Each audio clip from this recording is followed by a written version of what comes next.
విశాఖలో మాజీ సీఎం జగన్ మాట్లాడుతున్నారు. లైవ్ లో చూద్దాం. పట్టించుకునే నాతుడు లేక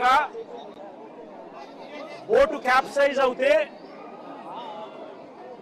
20 గంటల పై చిలుకు సముద్రంలో యుద్ధం చేసి మిగిలిన 6 మంది చనిపోతే కేవలం ఒకే ఒకడు బాధితుడు, ఒకడు మాత్రం బతికినాడు. చిన్న ఇంకొక అక్క, ఇంకొక బాధితురాలకు సంబంధించి ఇంకొక బాధితుడికి సంబంధించిన భార్య. పెద్దమ్మా వీళ్ళందరూ ఈరోజు వీళ్ళందరూ కూడా ఈరోజు ఎందుకు మీడియా ముందర నిలబడ్డారు, ఎందుకు వీళ్ళందరూ కూడా జరిగిన అన్యాయానికి గొంతు విప్పి మీడియా ద్వారా వాళ్ళ బాధను తెలియజేసే కార్యక్రమం ఎందుకు చేస్తా ఉన్నారు అన్నది మానవతా దృక్పథంతో ప్రతి ఒక్కరూ కూడా ఆలోచన చేయాలి. నేను అడుగుతా ఉన్నాను, ఇదే ప్రభుత్వం జరిగిన ఘటనను ఒకసారి చూస్తే, జరిగిన విషయాలను ఒకసారి గమనిస్తే అసలు ప్రభుత్వం అన్నది ఎంత అన్యాయంగా బిహేవ్ చేసింది, మానవత్వం అన్నది లేకుండా ఎలా బిహేవ్ చేసింది అన్నదానికి ఈ ఉదాహరణ ఒక అద్దం పడుతుంది. జూలై 1వ తారీఖున చిన్న తనతో పాటు మరో 6 మంది, అంతే మొత్తం 7 మంది కలిసి వేటకు బయలుదేరినారు. తన బోట్లో వేట కూడా బోటు క్యాప్సైజ్ అయ్యే ప్రదేశం వచ్చేసరికి కేవలం 10 మైళ్ళు విశాఖపట్నం గంగవరం పోర్టు నుంచి, విశాఖపట్నం పోర్టు గంగవరం పోర్టు ఇక్కడ నుంచి కేవలం 10 మైళ్ళ దూరంలోనే ఈ క్యాప్సైజ్ జరిగింది, ఈ బోటు ఘటన జరిగింది. 2 గంటల జూలై 1వ తారీఖున తాను వేటకు పోయి జూలై 4వ తారీఖున అంటే 3 రోజుల తర్వాత జూలై 4వ తారీఖున చిన్న తాను ఫోన్ చేసి 2 గంటల 31 నిమిషాలకు, ఇది తన కాల్ డేటా, తన ఫోన్ నుంచి తాను ఎవరికి ఫోన్ చేశాడు అని చెప్తా ఉన్న కాల్ డేటా, తన ఫోన్ కాల్ డేటా తన మేనల్లుడు గురునాథకు జూలై 4వ తారీఖున 2 గంటల 31 నిమిషాలకు తాను ఫోన్ చేసి మరో గంటలో ఇంటికి వస్తున్నాను అని తాను చెప్పాడు.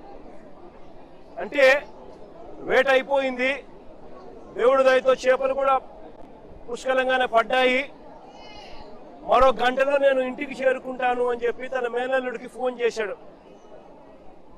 దురదృష్టవశాత్తు తాను ఫోన్ చేసిన కొద్దిసేపటికే తీవ్రమైన అలలతో బోటు క్యాప్సైజ్ అయింది, బోటు మునిగింది.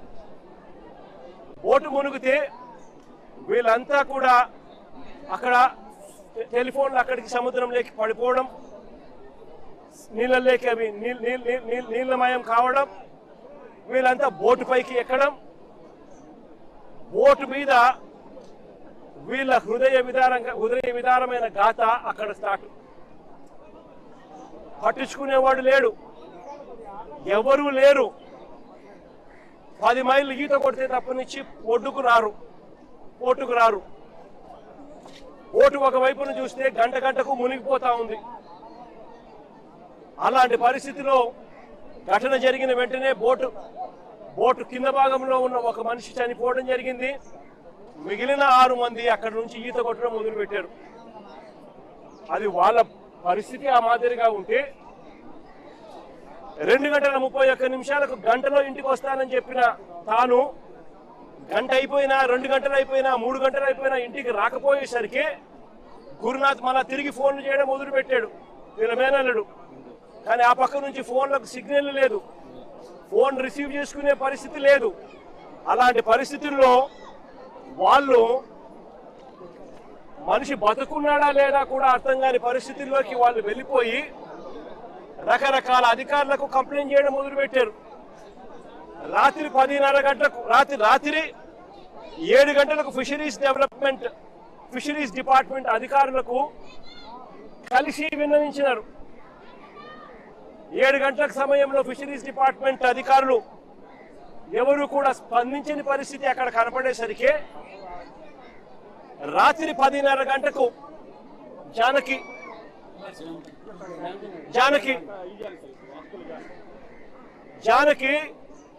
కలెక్టర్లకు, సిఐకి, కలెక్టర్కి, మెరైన్ సిఐకి ఇద్దరికి కూడా తాను మెసేజ్ పెట్టాడు. రాత్రి 10:30 గంటకి పెట్టిన మెసేజ్ ఇది, జానకి పెట్టిన message. This is Janaki Vasupalli, so and so 8 members of fishermen missed along with fishing boat.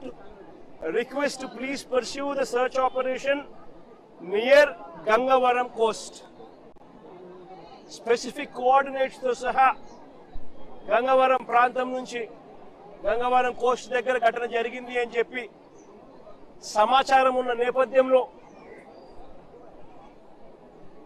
Gurunath దగ్గర నుంచి ఇన్ఫర్మేషన్, కుటుంబ సభ్యుల దగ్గర నుంచి ఇన్ఫర్మేషన్, ఇవన్నీ క్రోడీకరించి కలెక్టర్కు, సిఐకి, మెరైన్ సిఐకు తాను పెట్టిన మెసేజ్లు. ఇది మెరైన్ సిఐ